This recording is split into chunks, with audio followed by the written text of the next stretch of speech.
¿Cómo están, amigos de Punto de Quiebre y de Ahora Digital? A los que nos siguen en Tarija TV los fines de semana y los que están en las redes sociales todos los días. Hoy es martes 25 de marzo. De fondo tenemos una marcha como la de las viejas épocas. Esteban, ¿cómo estás? ¿Cómo estás, Dante? Qué gusto, muchísimas gracias. Sí, como las viejas épocas.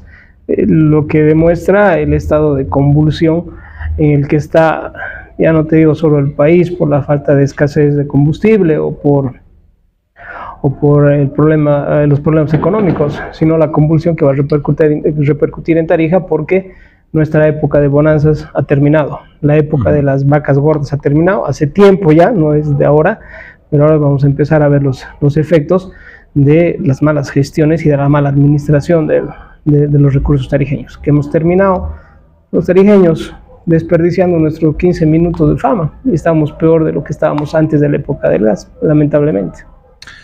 Bueno, yo lo saludé directamente. Esteban es un amigo, es Esteban Ortuño, abogado constitucionalista muy conocido en el medio y en Santa Cruz, sobre todo, que ha estado siguiendo muy de cerca el tema de las autonomías, ¿no? Y bueno, decía, viejas épocas previa al 2005, había movilizaciones siempre, los campesinos siempre se manifestaban, primero por mejores recursos, por problemas de desastres naturales, después cuando vieron plata con Lucho Alfaro por el tema del Prosol. Eso es lo que hoy están reclamando, ¿no? Que no se cierre el Prosol.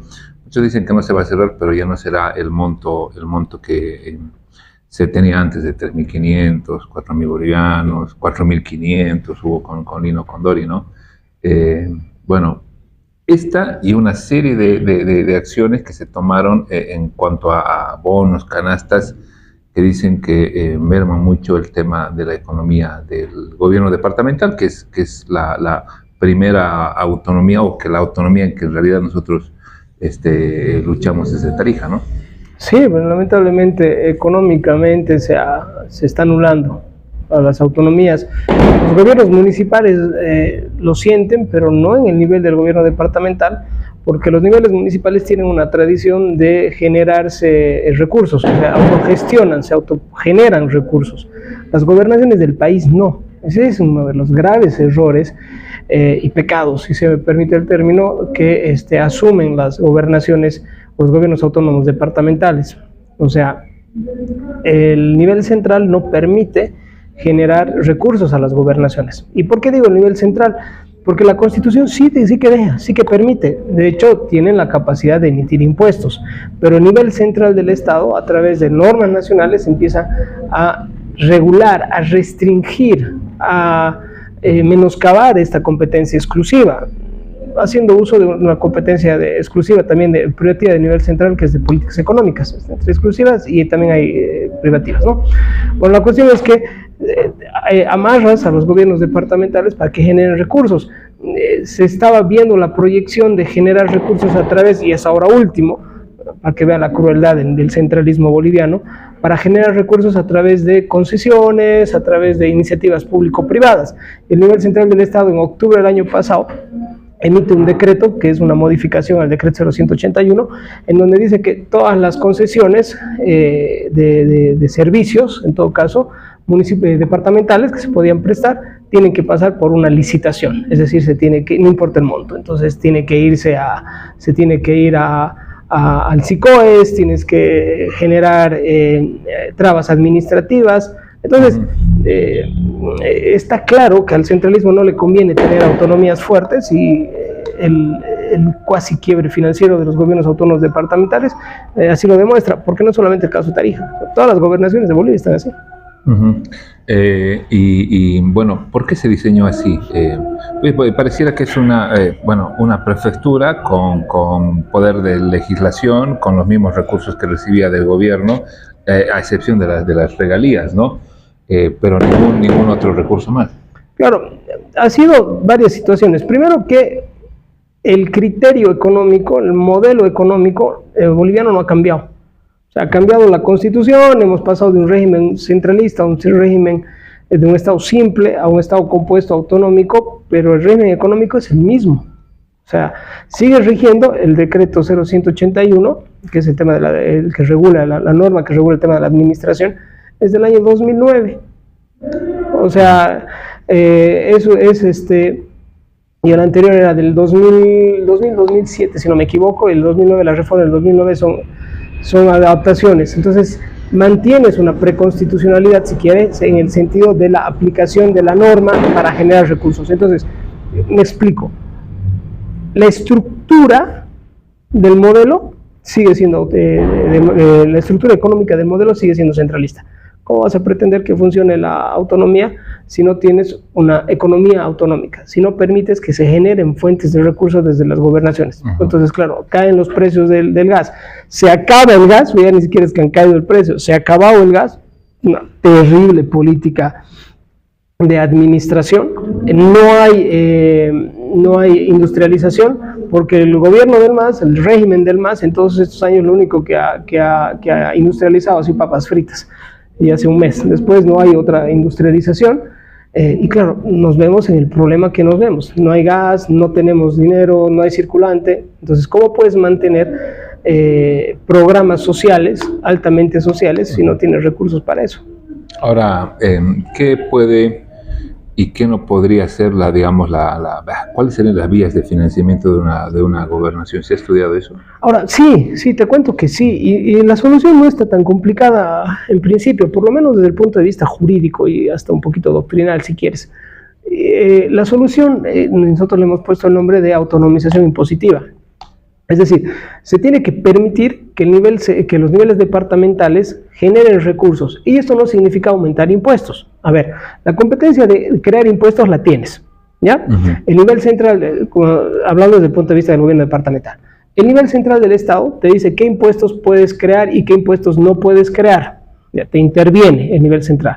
Y lo hace a través de una ley de deslinde impositivo. Es una ley de dominios tributarios, perdón. Que básicamente hacen ese deslinde impositivo, ¿no? Entonces te clasifica y te dice, mira, los gobiernos municipales son estos, los impuestos municipales, perdón, va a ser tal cosa, los impuestos nacionales tal cosa, los impuestos departamentales tal cosa.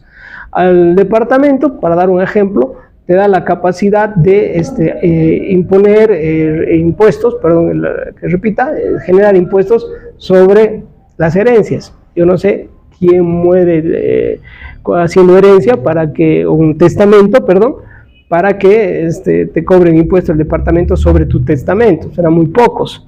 Tienes el impuesto sobre los vehículos o los navíos, es decir, sobre barcazas y sobre aviones.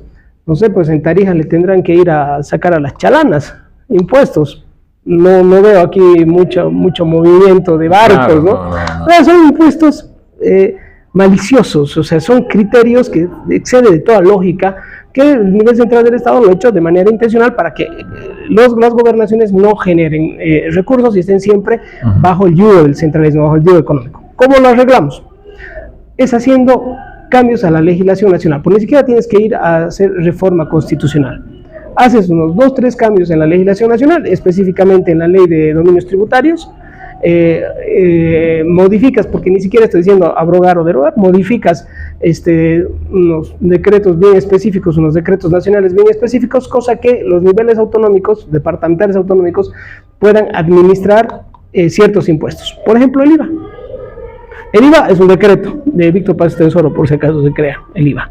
Si vos cambias la ley nacional, si el nivel central del Estado cambia la ley nacional de dominio tributario, si vos cambias haciendo modificaciones específicas, porque ni siquiera es una modificación total, haciendo modificaciones bien específicas, si vos cambias, si el nivel central del Estado cambia, modifica el decreto de creación del IVA, perfectamente las gobernaciones pueden administrar el IVA y pueden recaudar el IVA. Cosa de que que es 12%, ¿cuánto es el IVA? 12-13%, ¿no? El nivel departamental sea el encargado de 12.5. Cada departamento sean los encargados de definir. Si yo no quiero que sea en mi departamento el 12% del IVA, yo quiero que en mi departamento sea el 10% o el 11%. ¿Sabes cómo van a venir las empresas a invertir? Pero tendrías que dar un porcentaje o un monto definido ¿Por qué? Al gobierno. ¿Por qué? El gobierno que se quede con el resto de los impuestos. Pero a mí déjame el IVA, a mí déjame el RCIVA, a mí déjame al consumo específico. La plata que se genera en los departamentos se tiene que quedar en los departamentos, porque se llevan los impuestos de Tarija, de Santa Cruz, de Cochabamba, ¿y qué retorna? ¿Y cómo retorna? Porque ni siquiera sabemos cuánto se ha ido de impuestos. Ahora bien, si vos has dejado que el IVA, que eso es un criterio más, incluso te digo, en contrario del pacto fiscal, que es una repartija de migajas. Si vos haces la repartición si proyectas la generación y la administración de impuestos como el IVA dentro del departamento, si tu departamento sigue complicado económicamente hablando, ya no es pues el nivel central del Estado. Ya eres vos como gobierno departamental que no estás pudiendo generar recursos y habrá que cambiar el gobierno, nuevas elecciones, yo qué sé. Entonces, le quitas la presión incluso del nivel central, le quitas el poder para que te presionen económicamente, generas tus propios recursos y los recursos que se generan en el departamento se quedan en el departamento. Ahora, ¿eso va a significar que el nivel central del Estado quiebre? No, de ninguna manera, Dante. El nivel central del Estado va a seguir existiendo, tiene que existir. Claro, lo que pasa es que el nivel central del Estado ya va a tener que reducir también sus gastos. Ya no va a poder un solo ministerio tener más presupuesto que todas las gobernaciones del país o que todos los municipios del país. Claro, aquí ya empezamos a repartirnos en serio los recursos del Estado. IVA, RCIVA y ¿cuál más? El consumo específico. En el caso de Tarija sería importante por el tema de las empresas de vinos, inganis, ¿no? Exactamente. Porque eso va directamente a este tipo de productos, ¿no? Así es. Bueno, el gobierno, sobre todo es centralista, ¿no? Hay que esperar otra administración, otro presidente. ¿Cómo ves a los candidatos en estas propuestas? Bueno, se los conoce muy poco, ¿no? Los precandidatos en todo caso. Creo que has tocado un punto bien importante, Dante. La solución de la crisis que está viviendo Bolivia, ya no solo Tarija, no va a pasar a ser solucionada por este gobierno. La solución va a ser por el próximo gobierno. No tiene tiempo el gobierno actual para solucionar la crisis, no tiene la capacidad para solucionar la crisis, no tiene ni siquiera la cohesión social para hacerlo.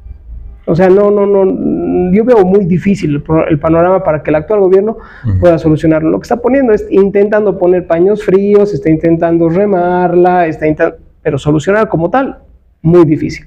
Entonces la solución va a ser con un cambio de gobierno y un cambio de filosofía y de visión. O sea, tendrá que entrar, o me parece que tendrá que hacerse cargo de la administración, un gobierno no masista. Tendremos que cambiar de régimen. Ya después de más de 18 años de poder del MAS, habrá la necesidad de cambiar la perspectiva. Y creo que por ahí va la línea, ¿no? O sea, la gente sabe que estamos en una situación difícil, que debemos cambiar de gobierno y cambiar de filosofía política y económica, porque la visión del MAS, el modelo productivo del MAS, la visión de política del MAS, es que ya no funciona. Es así, no funciona, por lo menos no funciona para el 99.9% de los bolivianos. Ahora, ahí viene la responsabilidad de la oposición. La oposición tiene que ser tan madura, deberá demostrar tanta madurez, de no fragmentarse, más allá de qué candidato es o qué candidato no es, más allá de esta especie de precandidaturas que estamos viviendo, ¿no? Esa especie en Argentina son las PASO, no estamos viendo las PASO. ¿Ves a alguien interesante en la oposición? Mira, veo a los políticos que han estado dentro de la línea de la oposición. Y eso no necesariamente es malo, o sea, no quiero decir de que tiene que entrar un nuevo, que venir un outsider, que se vayan todos. No. Bueno, todos tienen más de 20 años. En política viene... Hay muchos que tienen varias derrotas encima. Claro. Tuto Quiroga, Samuel. Yo no veo, como te digo, no veo que en todo caso vaya a ser algo necesariamente, ya ni siquiera puedo decirlo malo, algo necesariamente irregular, algo que no sea común, porque tampoco veamos del lado del oficialismo. Eso también vienen desde hace 20 años. O sea, Arce Catacora viene de la democracia pactada. funcionario del Banco Central. Evo Morales viene de la democracia pactada. Uy, ese tiene más años, ¿no? No, tiene más años, entonces... Bueno, al único que le he escuchado hablar de una propuesta que no sé, o no lo he escuchado o nunca he explicado, es a Rodrigo Paz, que plantea el 50-50, 50 para el gobierno y 50 para las... por lo menos es algo concreto, ¿no? 50% para las regiones. Así se debería plantear este tipo de... O sea, iniciar el debate, o es muy poco para el Estado, porque ellos reclaman que el Estado central tiene que ser fuerte. No, el Estado central nunca va a dejar de existir, pero en la propuesta específica, ¿por qué no la plantea con proyecto de ley? El senador, con todo el respeto lo digo, ¿no? Él es senador. Lo plantea. Podría hacerlo sin... No hace falta que sea promesa de campaña, que vaya a su proyecto de ley. El senador tiene asamblea, tiene asesores, tiene toda una estructura. ¿Cómo jurídicamente lo vas a hacer? Bárbaro, o sea, yo tampoco lo he escuchado a fondo, ¿no? El 50%. Y yo me voy no por la clásica distribución no voy por la clásica distribución de migajas. Yo voy por la generación de recursos y la reposición de recursos, incluso de la condicionalidad económica que el nivel central del Estado ha hecho víctima a los gobiernos autónomos. Incluso nosotros tenemos un proyecto de ley sobre este tema. Claro, yo no es que sea senador, tampoco es que quiera, por si acaso, pero es que yo no soy parlamentario. Si Rodrigo Paz tiene la solución, puede ser, no lo he escuchado, repito, y no estoy siendo irónico, por si acaso, que nos la presente como proyecto de ley, no como promesa de campaña, porque puede hacerlo. La renovación, en el MAS dicen que es andrónico. Mira, qué bueno frente a los otros. Qué bueno, ahí vamos a ver. Incluso lo que pasa es que la juventud es una situación, no un valor como tal. O sea, no es porque sea más joven va a ser mejor, o porque es más viejo va a ser peor. El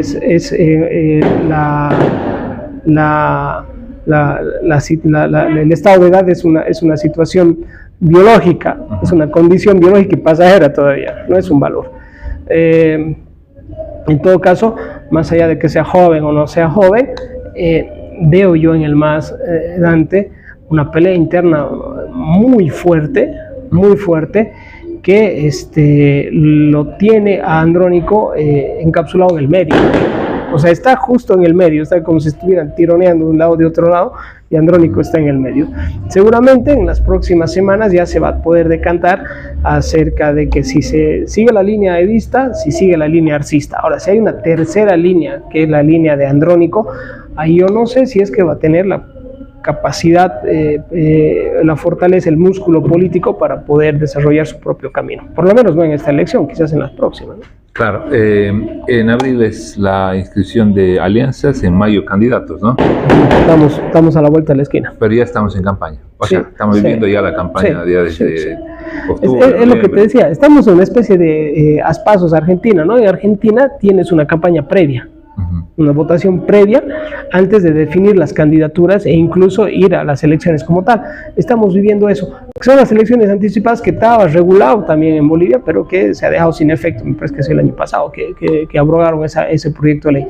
En todo caso, no lo encuentro mal tampoco esta precampaña, si quieres, porque nos está dando a conocer los precandidatos.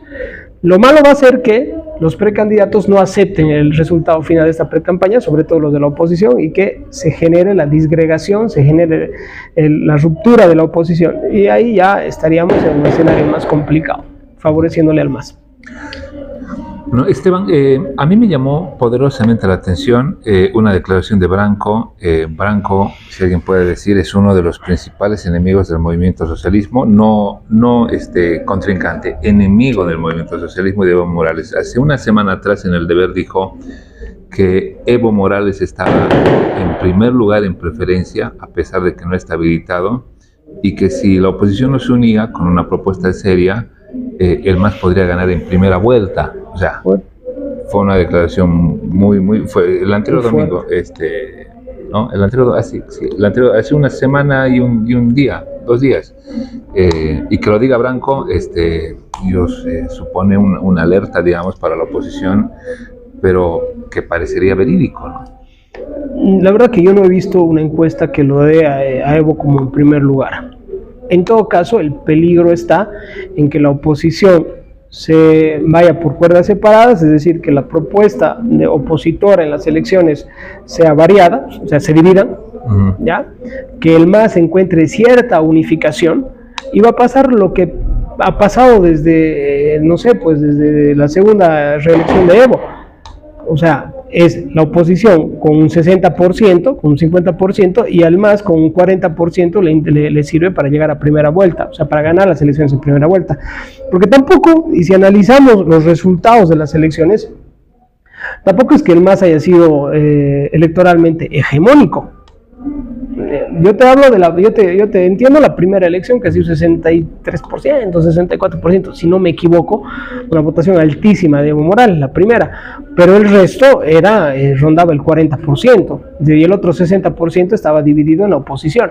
Entonces fíjate que ni siquiera electoralmente es hegemónico. Lo que sí hace el MAS, y eso hay que reconocerles, es que son muy hábiles para generar división en la oposición, porque claro, 60 dividido entre 2, entre 3, no les llega a generar la suficiente caudal de votos para enfrentar a un MAS que sí históricamente han estado unificados. Pero esta elección va a ser diferente. En principio, en teoría, por lo que se ve, el MAS no está yendo unificado. La oposición tendría que ir unificada, y sin decirte que va a ganar en una primera vuelta la oposición, si se hace las cosas como corresponden, me refiero a la oposición, si se generan planteamientos de unidad, si no hay una división interna muy fuerte entre ellos, podríamos llegar a una segunda vuelta. Y fíjate, cuando es 1-1, fíjate cómo es los resultados electorales. Vamos a ver el 21F. El 21F, vamos a ver, para una referencia nada más, la segunda vuelta de la anterior elección en la gobernación de Tarija. Entonces, cuando ya es un candidato más contra un candidato de la oposición, la cosa cambia, pero significativamente en favor de la oposición. Claro. Bueno, creo que Evo obtuvo 51, 53, 55 así, ¿no? O 54, Arce 56. En el revocatorio fue donde más obtuvo, que fue, dicen, llevado por un tema más hormonal de los prefectos, donde sacó 68%, ¿no? Sí.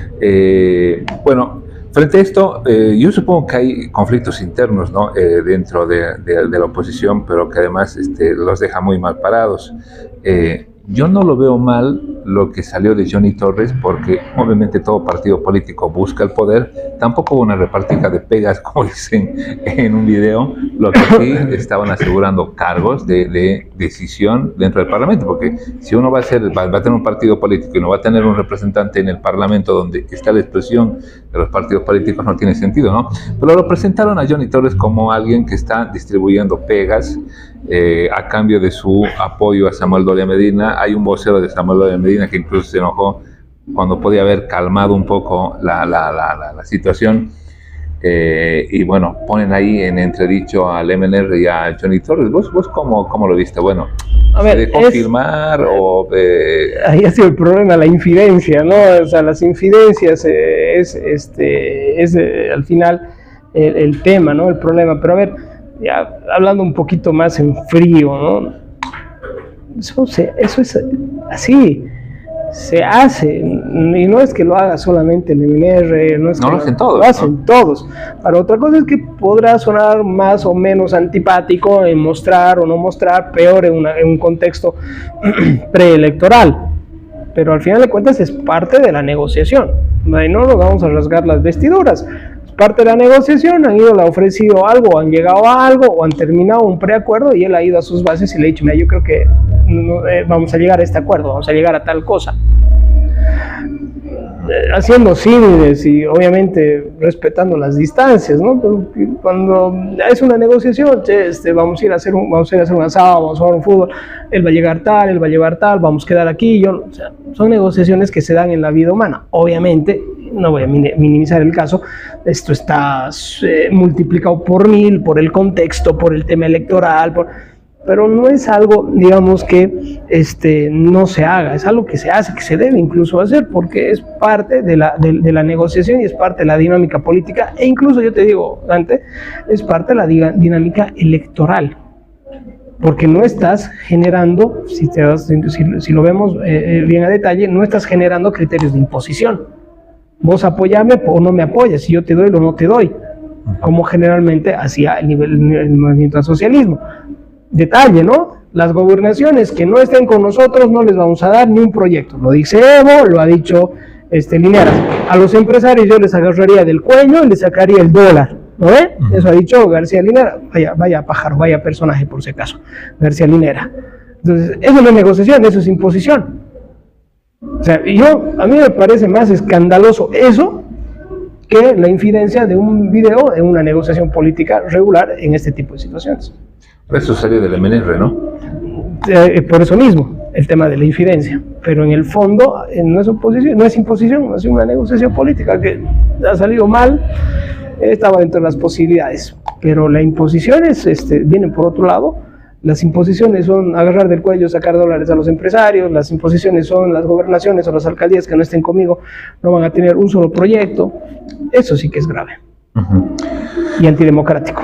Hay líderes políticos que no se las están jugando aquí en Tarija sobre la elección nacional. Al único que lo veo es a Johnny Torres, bueno, Rodrigo Paz, que tiene su proyecto, más allá de que lo critiquen o no, pero tiene su proyecto. ¿Sí? El gobernador no ha definido, Adrián Oliva no ha definido, Mario Cosío no ha definido. O no lo quieren decir todavía. O no lo quieren decir, pero o sea, no tienen una oposición frente, o sea, no salen a cuestionar al gobierno, o cuestionan muy poco, no sé, o no aportan al debate. Aquí hay dos cosas, son bien importantes lo que vos dices. Primero, el tema de la crítica al gobierno, y tienes mucha razón. Muy pocos se están enfrentando al nivel central del Estado cuando la crisis económica la genera el nivel central del Estado, porque la condicionalidad económica que quita o compromete hasta el 40, 50, 60% de los recursos de municipios, incluso de gobernaciones, IDH en Santa Cruz está casi el 70% de condicionado por nivel central. O sea, el nivel central del Estado es el que tiene que gastar esa plata, pero hay muy poca crítica al nivel central del Estado, lo cual en principio ya me parece raro. Y el segundo punto de que por qué no están los líderes políticos, los actores políticos de mayor relevancia del departamento apostando o sacando cara ahorita para ver por qué el líder de oposición se van a decantar para presentarle su apoyo. Yo creo que eso están esperando las alianzas. Yo creo que va a ser un tema más de post-alianza. Cuando ya haya definido ya los candidatos, cuando ya se sepa, ahí es donde ya van a poder determinar su participación. Antes me parece que está siendo un poquito, entiendo yo, ¿no? Supongo que para ellos les parecerá un poco prematuro. Pero esto, digamos, demuestra que Tarija ya no tiene esos líderes nacionales que articulaban, generaban alianzas en lo nacional, no tienen un peso muy fuerte a nivel nacional. Digamos hoy, Johnny Torres o Rodrigo Paz, que solo son dos frente a otros y antes habían varios que, digamos, figuraban en las ligas mayores, ¿no? Y en momentos preelectorales ya estaban definiendo. Pues somos muy pocos, o existirán muy pocos líderes nacionales, porque la coyuntura ha hecho que Tarija pierda el protagonismo. Fíjate, un Mario Cosío frente a Armando Vaca 10, cuando se estaba proyectando y aprobando después la ley de hidrocarburos. Entonces, estos eran liderazgos nacionales muy fuertes en esa época, y la entiendes desde un punto de vista de Tarija productora, Tarija motor económico de Bolivia, Tarija con real importancia en Bolivia. Ahora, el hecho de que tengamos muy pocos líderes a nivel nacional te demuestra cómo se ha devaluado nuestra importancia a nivel nacional, y eso hace referencia a que se ha administrado mal el recurso del gas.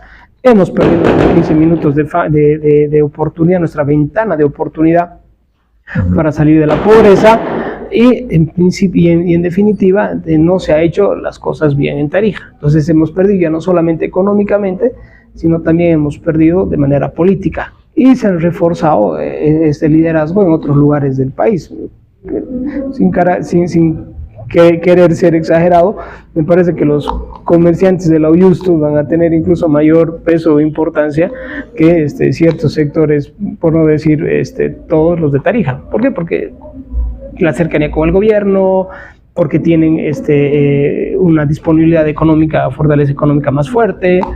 Entonces son muchos factores. El masismo ha promovido el fortalecimiento de ese tipo se llama las oligarquías criollas, ¿no? De ese tipo de contexto social, que está muy bien en todo caso, ¿no? Pero fíjate que lo que vos planteas es muy interesante, porque se pierde el peso político en Tarija, porque no tenemos líderes, porque no hemos sido capaces de producir líderes nacionales. Y eso tienes que verlo en un contexto nacional y en un contexto centralista también. Porque no es solo, perdón, Dante querido, porque tampoco es solo en Tarija. Lo mismo pasa en Santa Cruz. Un líder descollante de Santa Cruz, bueno, Camacho, ¿qué ha pasado con el líder descollante de Santa Cruz? Preso. Claro. Esteban, muchas gracias por estos minutos. No, Dante, muchísimas gracias a vos. Como siempre, es un gusto. Cerramos esta entrevista. Esto es Punto de Quiebre. Siga en sintonía de Tarija TV. Tenemos que agradecer al Club Social que se nos presta sus espacios. Así que vengan, visiten. Es un lugar hermoso. Gracias.